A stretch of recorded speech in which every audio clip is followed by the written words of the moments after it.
Pinuri ni Kakashi si Naruto sa sakto niyang pagdating habang nagulat si Sakura at napagtanto na seryoso talaga si Sasuke na patayin siya. Sinubukan ni Naruto kumbinsihin si Sasuke na tumigil sa balak nito, sinasabing lagi siyang nandyan para iligtas si Sasuke kahit ano pa mangyari.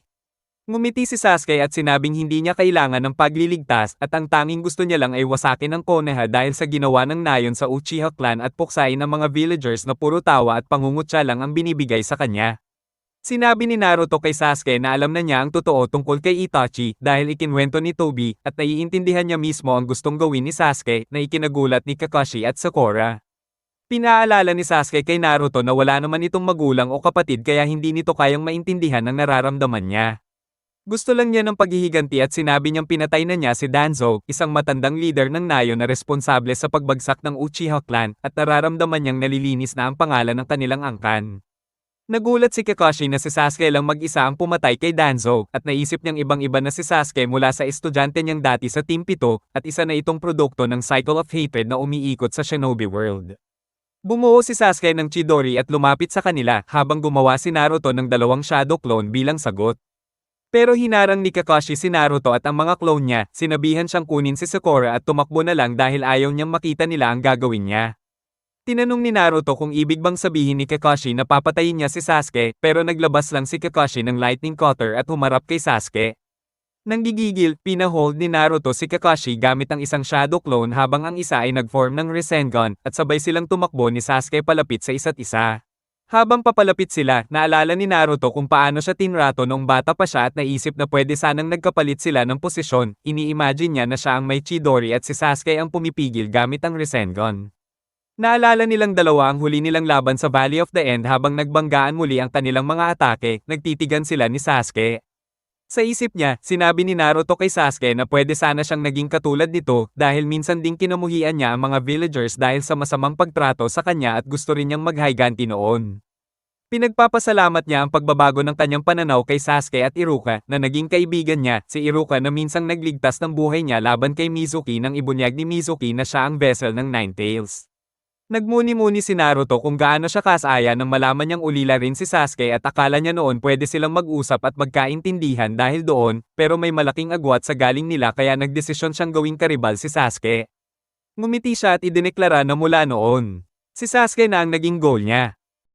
Sa isip niya, naaalala ni Naruto ang mga alaala niya kay Sasuke kung paano sila nag-team up para lokohin si Zabuza, kung paano siya pinagtawanan ni Sasuke nang natakot siya sa Demon Brothers, at kung paano niya binalik yung linya kay Sasuke nung inatake sila ni Orochimaru sa Forest of Death.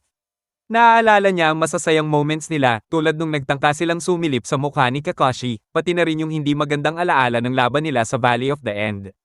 Sabi ni Sasuke kay Naruto na hindi siya titigil sa paghihiganti at kailangan siyang patayin ni Naruto o siya ang papatay. Pero sagot ni Naruto, hindi niya hahayaan mangyari yun. Sa totoong mundo, nagbanggaan ng Rasengan at Chidori, sumabog, at pareho silang tumilapon papunta sa mga bato. May shadow clone si Naruto na itinapon si Kakashi papunta kay Naruto para sagipin siya habang nahuli naman si Sasuke ng parasite clone ni White Zetsu.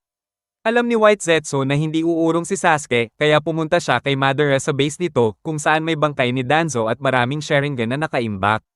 Sinabi ni White Zetsu kay Madara na medyo gipit si Sasuke. Kaya nagpa siya si Madara at Zetsu na pumunta sa Samurai Bridge. Handa na sanang lumaban si White Zetsu at mga clone niya laban kay Naruto, pero pinatigil siya ni Madara, sinabihang matatalo lang siya at mas okay na ihanda ang isang future fight ni Naruto at Sasuke para makuha ang Nine Tails. Bago sila umalis, sabi ni Naruto kay Sasuke na kung balak nitong atakihin ang Konoha, maghihintay siya roon at siya ang magdadala ng bigat ng galit ni Sasuke. Galit na galit si Sasuke, nagtatanong kung bakit sobrang obsessed si Naruto sa kanya. Sagot ni Naruto, kasi magkaibigan sila. Tinanong ni Naruto kung naaalala pa ni Sasuke yung sinabi niya nung laban nila sa valley na kapag nagpalitan ng suntok ang dalawang malakas na shinobi, nababasa nila ang isip ng isa't isa. Sabi ni Naruto, naiintindihan na niya ngayon ang pinagdadaanan ni Sasuke at kung kailangang suntukan ulit, handa siya para lalo pa niya maintindihan ito. Tinatanong niya si Sasuke kung nabasa rin ba nito ang isip niya pero hindi siya pinansin ni Sasuke at sinabing papatayin lang niya si Naruto. Nakangiti si Naruto, sabi niya na kung maglalaban sila, pareho lang silang mamamatay pero at least sa kabilang buhay, mapapalaya na sila sa mga pasanin nila. Sinubukan ni Kakashi na gamitin ang kamway para patamaan si Madara. Pero sinabi agad ni Madara na walang epekto yun sa kanya. Habang nag-warp palayo, sabi ni Sasuke kay Madara na may ipapakiusap siya. Bumagsak agad si Naruto at mga shadow clones niya na nalasan pala mula sa sugat na natamo niya kay Sasuke kanina, binigyan siya ni Sakura ng antidote. Si Kakashi naman, nahanap si Karen na nakasaksi sa buong pangyayari at nagpa siya siyang isama ito pabalik ng Konoha. Sa base ni Madara, hiningi ni Sasuke na ipalipat sa kanya ang Mangekyou Sharingan ni Itachi. Dahil nagsisimula ng lumabo ang paningin niya matapos mag-activate ng Susanoo 3 beses sa loob ng isang araw. Tinanong ni Madara kung bakit sa tingin niya handa na siya, sabi ni Sasuke, kailangan niya ng Eternal Mangekyou kung may pag-asa siyang patayin si Naruto. Pagkatapos bigyan ni Sakura ng antidote si Naruto, bumalik ang team sa Land of Iron para kunin sina Lee, Kiba, at Sai. Si Sai, nagising na, naramdaman na parang may mali, tinignan niya dila niya at napansin nila ni Sakura na wala na yung Cursed Tongue Eradication Seal niya. Nag-isip si Sai kung ibig sabihin ba nito patay na si Danzo, at sinabi ni Karen na pinatay siya ni Sasuke. Habang naglalakad pa uwi, nagtalo-talo sina Naruto, Kiba, Sai, at Lee. Napansin ni Karen na sobrang kabaliktaran ni Naruto si Sasuke. Kasi yung chakra niya nakaka-comfort at nakakapainit ng loob. Pero bigla niyang naramdaman yung isa pang chakra sa loob ni Naruto, masama at nakakatakot, kaya napaatras siya. Sa Konoha naman, sina Homiera at Kaharu nakareceive ng balita mula kay Shikako na nagkakagulo ang root members. Tatlo sa kanila ang naghanap kay Sai at nasalubong siya habang papauwi sina Sakura, Lee, at Kiba mula Land of Iron. Kinumpirma ni Sai na patay na si Danzo at gusto niyang pag-usapan ang future ng root kasama ang bagong Hokage, si Kakashi Hatake. Ikinagulat nila Lee, Sakura, at Kiba. Sa Kamogakure, sina Fourth Raikage, Killer Bee, C, at Daro ay nakabalik na. Sina Kari at Omoy naiyak sa tuwa nang makita si Killer Bee na buhay pa at napansin nila yung espada na dala niya. Sabi ni Killer Bee, yung Samahada ay parang trophy niya sa digmaan, hindi niya alam na si Kisame pala nakatago sa loob noon. Pinaalala na matapos ni Kisame patulugin si Bee, ginamit ni White Zetsu yung Parasite clone para magpalit sila ni Kisame, yung totoong Kisame nagtago sa loob ng Samahada. At yung clone ng pinugutan ni A at B lahat ito plano ni Toby para makapasok si Kisame sa Kumo at makakuha ng info kung paano sila magre-react sa 4th Shinobi World War. Nagmeeting ng Raikage kasama ang Lightning Daimyo at nakakuha siya ng approval para officially sumali at pamunuan ng Kumo ang Allied Shinobi Forces. Habang paalis na siya sa meeting, nakita niya si Killer Bee na nagko-concert sa rooftop. Inis na inis si Raikage kaya dinropkick niya pababa si B. Nag-teleconference ang mga daimyo ng 5 Great Shinobi countries at lahat sila pumayag na gumawa ng Allied Shinobi Forces. Pagkatapos, bumalik na ang mga Cage sa kani-kanilang village at pinatawag ni Kakashi ang mga ninken niya para ipadala ang balita sa mga kakampi nila tungkol sa pagkamatay ni Danzo. Sa Senogakure, nag-meeting si Gaara kasama ang Sune Council at ikinwento niya ang mga nangyari sa 5 Cage Summit. May isa sa mga counselor na nagduda kung dapat ba silang makipag-alyansa sa Konoha. Dahil si Danzo ang Hokage at kilala si Danzo na Tuso at Madaya. Pero biglang dumating ang isang shinobi at sinabi na nakasalubong ni na Team Kakashi sina Madara at Sasuke at pinatay ni Sasuke si Danzo. Sabi ni Konkuro, ang lala na siguro ng pinaghuhugutan ni Sasuke para pumatay ng Hokage at nagtanong siya kung kaya pa bang iligtas ni Naruto si Sasuke mula sa dilim. Paalala naman ni Temari na si Naruto ang nagligtas kay Gaara nung hindi nila kaya, at sabi ni Gaara, yun ang lakas ni Naruto. At bahala siya sa gagawin niya kay Sasuke. Sa village, sinabi ng tatay ni Shikamaru sa kanya ang mga balita. Pumunta si Shikamaru kasama sina Choji at Ino sa gate para salubungin ang papasok na squad. Sabi ni Naruto sa kanila na nakipaglaban siya kay Sasuke pero ikukwento niya na lang mamaya at hiniling niya kay Shikamaru na tipunin ang ibang Konoha 11 kasi may sasabihin siya. Dumating din sina Konohamaru, Udon, at Mogi, excited kunin ang interview ni Naruto para sa dyaryo nila, pero sabi ni Naruto, busy pa siya at saka na lang. Habang naglalakad siya papasok ng village, napansin niya ang mga nasirang lugar na inaayos na, at ngumiti siya. Habang sinisimula ng stone carver ukitin ang mukha ni Danzo sa Hokage Rock, biglang lumapit ang assistant niya at sinabi na patay na si Danzo. Samantala, dinala ni Kakashi si Karen sa Konohagakure Intelligence Division para tanungin. Tinipon ni Naruto ang Konoha 11 at sinabi sa kanila ang desisyon niyang harapin si Sasuke mag-isa na ikinainis ng iba. Tumanggi siyang magpaliwanag, hiling lang niya ay magtiwala sila sa kanya. Sina Homiera at Kaharu, ang matatandang elders ng village, pumayag sa rekomendasyon ng Sune na si Kakashi ang gawing susunod na Hokage. Naglalakad si Kakashi sa Konoha habang nag-iisip tungkol sa future niya bilang Hokage at tumingin sa mukha ni Minato sa monument. Biglang dumating si Might Guy at nagyaya ng karera. Nanalo si Kakashi sa karera, pero dikit lang, at binati siya ni Guy sa pagiging Hokage, sabing magiging busy na si Kakashi kaya baka di na sila makapag-challenge. Pero sabi ni Kakashi, eternal rivals pa rin sila at masaya siyang nandyan si Guy, kailangan niya ang tulong nito para patakbuhin ang village, kaya naiyak si Guy. Maya-maya, nagtipon ang mga tao ng Land of Fire, kasama ang Fire Daimyo at Konoha Council, para opisyal na italaga si Kakashi bilang next Hokage. Nagtataka ang daimyo kung itatalaga ba niya si Kakashi bilang ika-6 o ika-7 Hokage dahil si Danzo ay na-appoint na bilang ika-6 pero hindi naman talaga opisyal na nanungkulan. Nagprotesta si Kaharu na si Danzo pa rin dapat ang kilalay ng ika-6 habang umiling lang si Homura. Sa huli, gumawa ng desisyon ang daimyo pero biglang sumugod si Guy sa kwarto at sinabi na nagising na mula sa coma si Tsunade. Nagdesisyon ng elders na si Tsunade na lang ulit ang magpatuloy bilang Hokage para magpakita ng stability, kaya hindi na natuloy si Kakashi. Habang sisimulan na sanang ukitin ang mukha ni Kakashi sa bato, bigla na namang pinatigil ang Stone Carver at sinabihan na si Tsunade pa rin ang Hokage, kaya napa-facepalm si Carver sa inis. Sa Mount Mayaboko, sinabi ni Jero Tora sa Great Toad Sage na pinapapasa sa kanya ni Jiraiya ang susi ng 8 trigram seal kay Naruto, kasi naniniwala si Jiraiya na gusto ni Minato na magkaroon ng full control si Naruto sa Ninetales. Nagpa siya ang Toad Sage na ipatawag muna si Naruto para makausap siya, sabi niya nakasalalay doon ang sagot sa dilema ni Jero Tora. Samantala, nagising na mula sa mahabang koma si Tsunade at nagpakasasa sa pagkain para maibalik ang chakra niya at panatilihin ang kanyang kabataan. Dumating si Kakashi at nagsabi ng ginhawa niya kasi hindi raw siya fit na maging Hokage. Nagulat si Tsunade na pumayag ang 4th Raikage at 3rd Tsuchikage na sumali sa Allied Shinobi Forces, pero paliwanag ni Kakashi, kailangan na raw ng desperate measures dahil kay Madara. Sa ibang lugar, ini-interrogate si Karen ng Konoha Torture and Interrogation Force. Sinasabi niya kung paano siya tratuhin ni Orochimaru at Sasuke, hindi interesado si Ibiki, pero yung iba naawa at naiyak pa. Pumayag si Karen na sabihin lahat basta bigyan siya ng pagkain. Habang nag-aaway yung iba kung saan kukuha ng pagkain, napansin ni Karen na masaya at nagtatawanan ang mga tao sa Konoha, naalala tuloy niya si Naruto. Sa ibang banda, sinabi ni Madara kay Sasuke na maghinay-hinay lang para maka-adjust sa transplant. Sabi ni Sasuke, nararamdaman na raw niya ang visual power ni Itachi pati ang lakas na dumadaloy sa kanya. Habang naglalakad naman si Naruto sa Konoha, binabati at kinukulit siya ng mga villagers. Akala ng Team Abiso, lumalaki ang ulo ni Naruto at sinisisi nila sarili nila kasi nagsulat sila ng newspaper article tungkol sa kanya.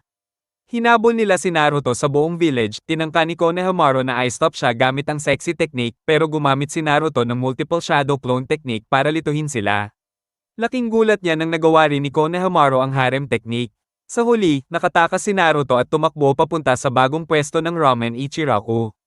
Habang pinapanood siya ni Shikamaru, naalala nito yung kwento ni Hinata kung paano nagwala ang Nine-Tailed Spirit nung inakala ni Naruto na pinatay siya ni Pain, at kung paano niya di maramdaman kahit kaunting Naruto habang nakatransform ito. Napabuntong hininga si Shikamaru at napaisip na kailangan nilang Konoha 11 na protektahan hindi lang si Naruto, kundi pati yung tailed beast sa loob niya. Naglakad na siya papunta sa War Council meeting kung saan sinalubong siya ng tatay niyang si Shikaku. At nagsimula na sina Tsunade at Konoha Council maghanda para sa 4th Shinobi World War. Habang naghihintay si Naruto ng ramen, dumating si Sakura para sabihin sa kanya na nagising na si Tsunade at balik na sa pagiging Hokage. Nagpa siya si Tuchi na librehin si Naruto, pero bago pa makakain si Naruto, na reverse summon siya papuntang Mount Mayaboko. Dinala siya sa harap ng Great Toad Sage na nagbigay ng prophecy, makikilala raw ni Naruto ang isang octopus at makakalaban niya ang isang tao na may malakas na mata. Alam ni Naruto na tinutukoy nito si Sasuke pati ang magiging laban nila, kaya sinabi niyang buo ang loob niya sapat na tatahakin niya. Natuwa ang Sage sa sagot at iniutos kay Jero Tora na ipasa ang susi ng Fox's Seal kay Naruto na nag-aatubili pang tanggapin. Ginamit ni Kabuto ang power of the White Snake para patayin ang 3 shinobi ng Tekigakir, iniwan ng mga bangkay para matagpuan ng Infiltration and Reconnaissance Party. Sa Mount Mayaboko, ipinaliwanag ni Jero Tora na dati, niluwagan ni Jiraiya ang selyo sa tiyan ni Naruto para matulungan siyang kontrolin ang Nine-Tails, pero imbes na makontrol, pumasok si Naruto sa four-tailed form at grabing nasugatan si Jiraiya. Sabi ni Naruto hindi niya sinasadya, at si Jiraiya pa nga raw ang nagtulak sa kanya. Sinasabi na yun daw ang pamana ng 4th Hokage. Dagdag ni Jero Tora, kapag ginamit ng isang Jinchuriki ang kapangyarihan ng kanilang tailed beast, hindi lang chakra ang kinukuha nila, pati na rin ang kalooban nito. Ginamit daw ng 4th Hokage ang 8 trigrams Sealing Style para haluin ang chakra ni Naruto at ng Nine Tails para masanay siya at magamit ang lakas nito nang hindi natatangay ng kalooban ng Fox.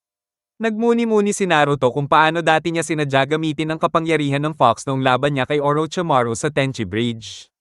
At kung paano pagkatapos masaktan si Sakura, pinanggako niya sa sarili na hinding-hindi na niya gagamitin ulit yun. Pero bumigay din siya nung inakala niyang pinatay ni Pain si Hinata.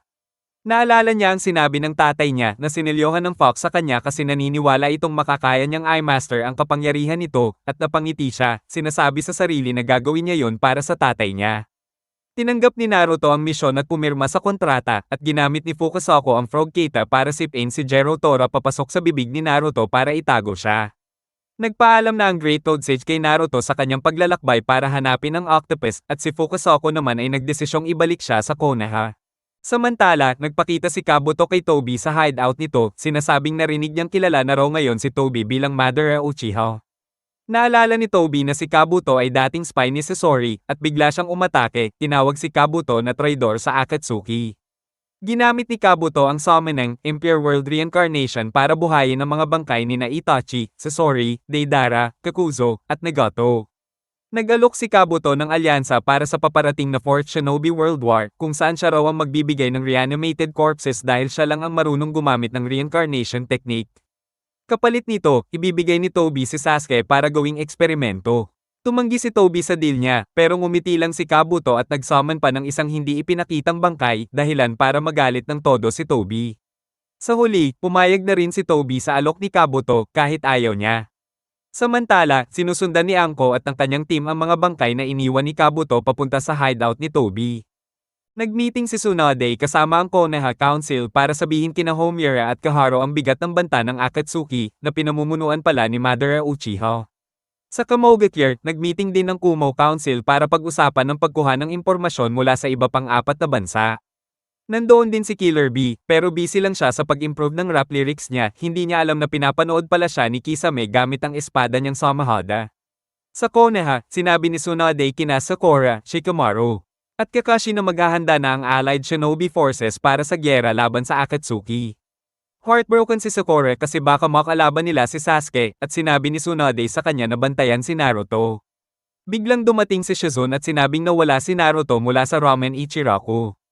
Akala nila baka dinampot siya ng Akatsuki, kaya nagsimula ang buong village maghanap sa kanya. Pero nagpadala si Fukasaku kay Naruto pabalik sa Ramen Ichiraku, at nakita siya doon ni Sakura at dinala pabalik sa opisina ni Tsunade. Doon, sinabi ni Naruto na na-reverse summon siya papuntang Mount Mayaboko para bigyan siya ng prophecy ng Great Toad Sage na makikita niya ang isang octopus sa resort at lalabanan niya si Sasuke. Ilang araw ang lumipas, nagpa siya ang 4th Raikage na magpatawag ng cage meeting sa Kumo para pag-usapan ng plano at intelligence para sa darating na 4th Shinobi World War. Noong una, tumutol si Tsunade sa plano ng ibang cage na itago si Naruto at Killer B, pero pumayag din siya noong ipinaliwanag nila kung gaano kahalaga ito. Dagdag pa ni Gaara na may tendency si Naruto maging pabigla-bigla at reckless pagdating sa pagsagip ng kaibigan. Sabi ni A, may perfect spot siya para itago sina Naruto at B. Sa private talk, tinanong ni Tsunade si Raikage kung pwede niyang kumbinsihin si B na turuan si Naruto paano makontrol ang Nine Tails, kasi si B, fully controlled niya yung sa kanya. Ayaw nung una ni A kasi ayaw niyang lumakas ang military power ng Konoha. Pero na-convince siya ni Tsunade na darating ang time na kailangan sa battlefield ang dalawang Jinchuriki. Kaya pumayag siya at sinabi na yung hiding spot na napili niya para kina Naruto at B ay isa ring training ground na ginamit nila noon ni B. Satisfied na si Tsunade, bumalik siya sa Konoha at sinabihan si Naruto na bibigyan siya ng S-rank mission papunta sa isang island sa Kumo, kasama si Yamato bilang captain.